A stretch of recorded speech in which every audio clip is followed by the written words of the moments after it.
कि दो ऐसे वुज़रा हैं जिनके खिलाफ सख्त कार्रवाई अब हुई है और यह एक्शन काबीना की तरफ से किया गया। शी जिनपिंग की जो काबीना है यानी कम्युनिस्ट पार्टी की जानिब से जो कार्रवाइयां अब तक की जाती रही उसमें सबसे बड़ी और अहम तरीन कार्रवाई अब तक की मानी जा रही है। आपको याद होगा कि दो ऐसे लोग जो चीन से लापता हुए थे, एक वज़ीर खारजा थे, एक इनमें चीन के वज़ीर दिफा थे और दोनों के मुतालिक कोई जब जानकारी नहीं आई तो चीनी हुकूमत ने अवामी जिंदगी से गायब होने के 2 माह के बाद वज़ीर दिफा ली शांगफो को भी सरकारी तौर बरतरफ कर दिया और वज़ीर खारजा को भी हटा दिया है। जो चीनी मीडिया ने रिपोर्ट किया है उसके मुताबिक जनरल ली की बरतरफी की कोई वजाहत नहीं की गई और ना ही उनकी जगह किसी मुतबादिल का ऐलान किया गया। उनकी बरतरफी हाल ही में मिस्टर किंग गैंग समेत कई जो आला फौजी अफसरान थे उनकी बरतरफी के बाद हुई है। चूंकि कहा जाता है कि ऐसे लोग थे जो उनके दाएं बाएं थे, साथ साथ चल रहे थे और जब वो लापता हुए इन अफसरान को पता था, उनके बारे में जानकारी थी, लेकिन कोई इंफॉर्मेशन किसी ने रिवील नहीं की। जुलाई में वज़ीर खारजा के ओहदे से उन्हें हटाया गया था और मिस्टर किन हो और जनरल ली हो, मुल्क की वजारत या आप कह सकते हैं स्टेट काउंसिल में उनके ओहदों से भी उन्हें हटा दिया गया है, जो अहम तरीन जिम्मेदारी होती है। और इसके अलावा जो जानकारी दी गई है सरकारी तौर पर चीन की जानिब से कानून साज जो चीन के इनके साथ थे, जो इनके करीबी थे, इसके अलावा नेशनल पीपल्स कांग्रेस के कायमा कमेटी के दोनों अफराद, चूंकि वहां पर भी अगर कोई डिसीजन लिया जाता था तो इन दोनों की राय ली जाती थी।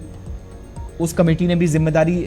मंजूरी दे दी है कि दोनों को हटा दिया जाए, चीन के वज़ीर दिफा और वज़ीर खारजा। और इस हफ्ते जो गैर मुल्की दिफाई हुकाम है उसकी मेज़बानी के लिए तैयारी चीन के अंदर जारी है। लेकिन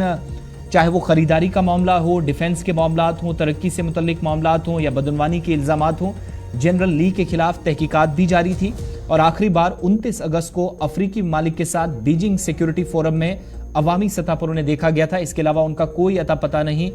मार्च से इसी साल से वो इस ओहदे पर तैनात थे, अब उनको हटा दिया गया है। इसके अलावा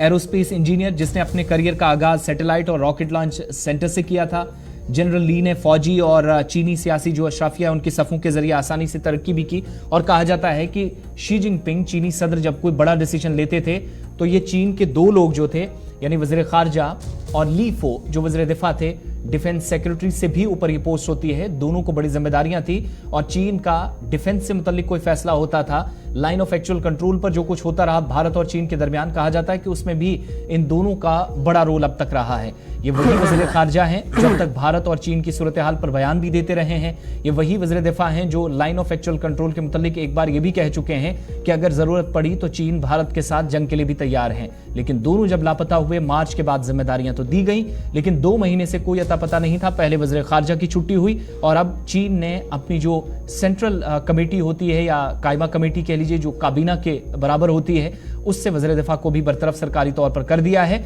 और ये शी जिनपिंग के लिए एक झटका भी इसलिए माना जा रहा है, हालांकि वो तीसरी मर्तबा सदर तो बन चुके हैं, लेकिन उनकी पार्टी में 2 अहम ऐसे लोग जिनके पास कई राज सदर के या कम्युनिस्ट पार्टी के या कायमा कमेटी के थे, जो मुल्क की जब भी खारजा पॉलिसी बनती है या दिफाई निज़ाम मुल्क का होता है उसके मुतल्लिक इंपॉर्टेंट जानकारियां या जो इंफॉर्मेशन इन 2 लोगों के पास है। और इनके आसपास जितने भी इंजीनियर्स थे, जो अमला था, जो स्टाफर्स थे, फौजी अफसरान थे, उन तमाम लोगों की भी छुट्टियां कर दी गई हैं। अब तक का सबसे बड़ा कदम चीन की जानिब से उठाया गया है।